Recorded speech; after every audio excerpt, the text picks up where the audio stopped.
Good morning, everyone. This is Charlie Aldridge, bringing you this video today from San Jose, Costa Rica, where I'm presently celebrating my birthday today, February 25th, 2024. I was born in 1970, so 54 years ago. Whew, it's gone by so fast. It really has. I can remember as a boy, um, growing up, it's like getting to Christmas every year. It's like it just took forever. It's like it took years to get to Christmas. Now it just goes by quicker and quicker and quicker and quicker. It seems like every year goes by so fast. Last year was a whiz. It was just gone. I've noticed that, and it's brought my attention to the fact, that I need to live every day to the best of my ability. And I don't do that every day. I try to. I really do. Time goes by so quickly. This is my view today. It's a glorious morning. San Jose is surrounded by mountains, so it's every morning you get and I'm going to walk over here and let you see this because it's really awesome to wake up like this and just see every single morning the mountains, the clouds are right over the mountains. Sometimes they're even, a lot lower.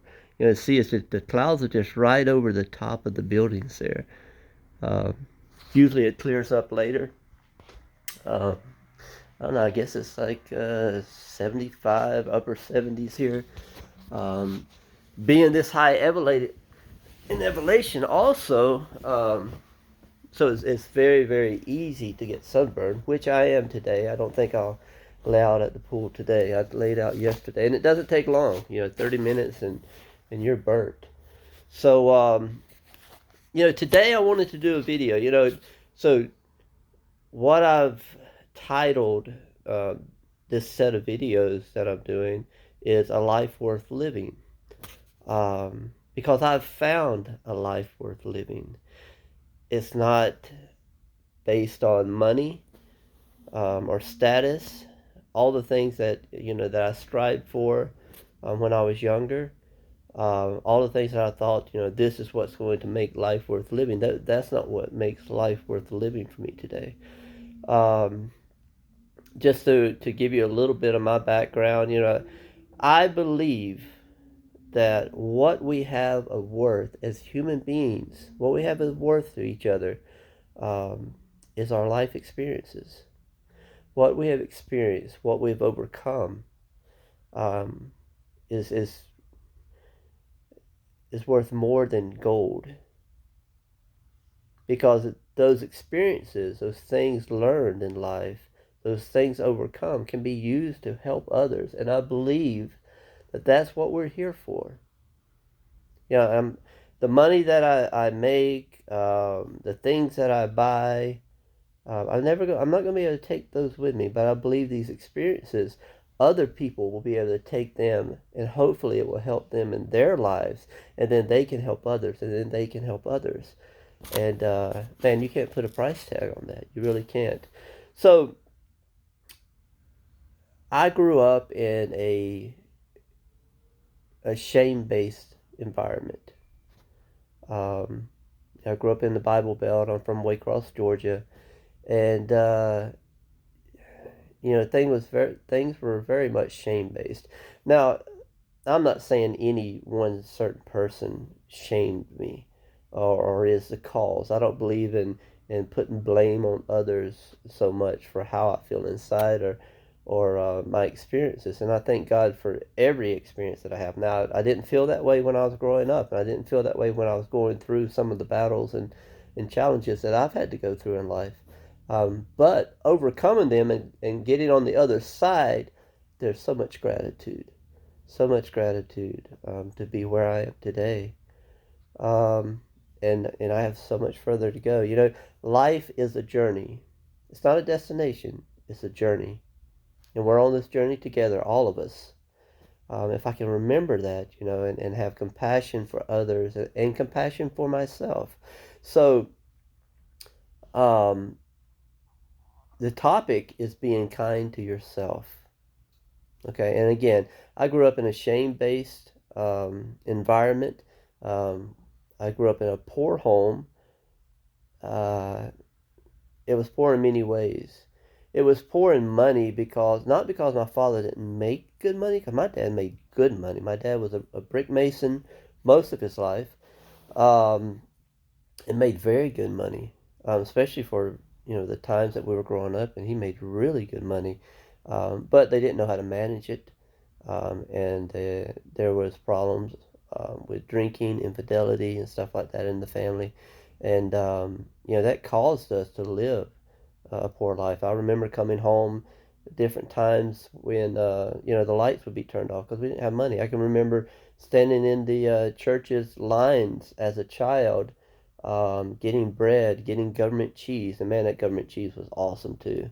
But it was shame based. A lot of that was shame based to me. I would go to school and I would judge myself automatically. I would look at other people's outsides. I looked at people that seemed to have, even if I didn't know that they had, I didn't know what was going on with these other children, but I felt like everybody else in life had it together. They had good families. They had families that were always together. I had a family that dad might be there today. He might be gone for a month because him and mom were fighting, and he left.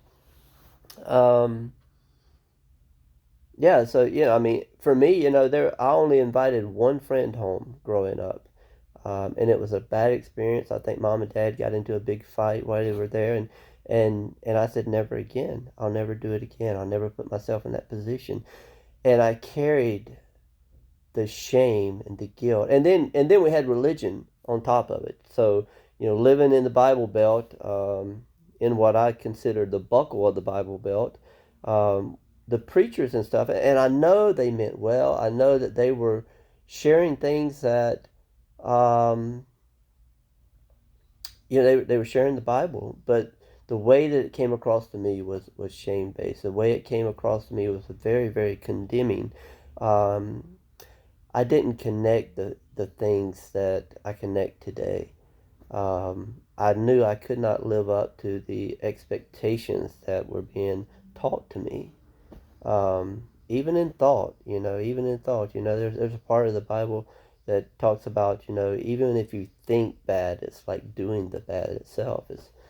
And I couldn't stop that. I've always had an obsession of the mind, and unguided, that obsession can be very, very bad. It can take you down some very dark places. So it wasn't until probably, man, I hate to say this, but and I used to pray for forgiveness all the time. Prayed for forgiveness, and I would pray obsessively for forgiveness. And I did this most of my life. And I remember an experience. I was in Memphis, Tennessee. I was living there at the time. Um, my first marriage, and I remember I was driving through the streets of Memphis, coming back home, doing something, running some errands, and I found myself in that obsessive prayer. God, please forgive me. God, please forgive me. Please forgive me. And there was a voice that came to me and said, you've been forgiven. You just don't accept it. It's like someone reaching their hand out saying, hey, here's something to eat. But I'm sitting there saying, man, I'm so hungry. I'm starving. I wish I had something to eat. And the person's there saying, hey, here, it's right here. Here's your food. But I won't reach out and grab it. I would not accept it. Um, and I started from there. It started right there in the car, driving down the road, when that voice came to me and said, hey, you've been forgiven. You just won't accept it. And so I started accepting that forgiveness.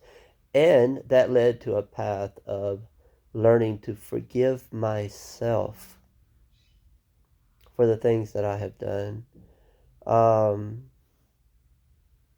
I beat myself up continuously, continuously. I didn't let anything go. I over the years, the experiences in my life, I gathered so many resentments. Um, Not necessarily hatred. I didn't want to kill anybody. There was times that there was thoughts, of course, and but it was just stuff that I just ran constantly through my mind. They did this to me. They did this to me. They did this to me. They did this to me. Um, one of the benefits, as very negative benefits, when you live a life like that, is you don't get to focus on yourself because you're so focused on what somebody else did to you. There's no grace in that. Absolutely none. Today I've learned to forgive myself, to forgive others, and to allow people to be people. People make mistakes. People are not doing things to me. People are just living life. And in that life, sometimes they cross over the lines, cross over boundaries, which I knew nothing about. There's so much to talk about.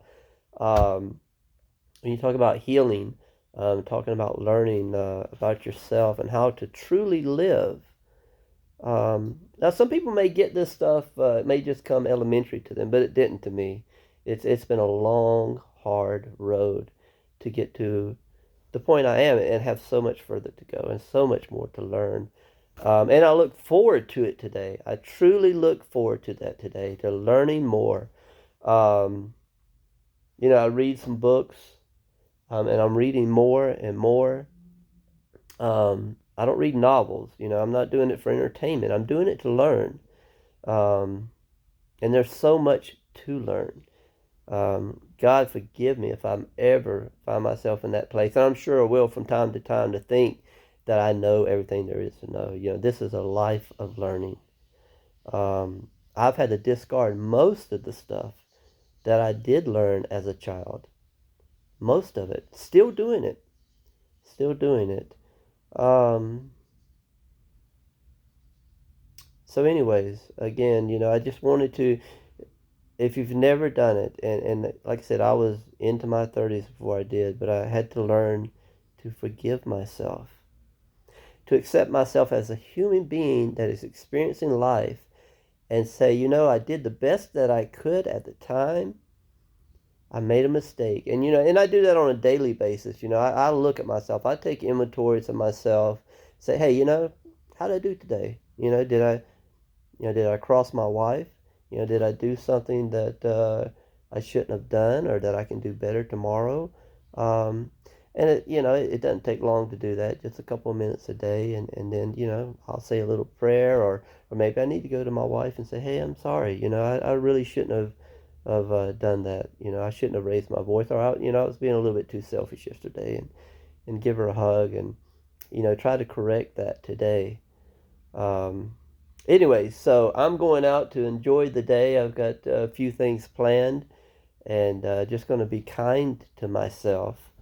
Might get a massage. I know I'm going to go have a really nice dinner, which is something I enjoy to do in life. And that's whether I'm on vacation or whether I'm at home.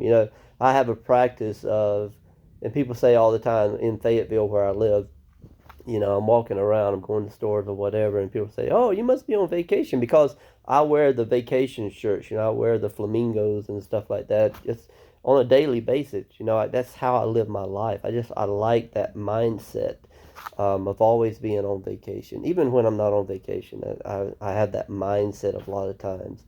And that doesn't mean that I don't focus on my work, because I do. Um, and I focus on my family, but I like that mindset.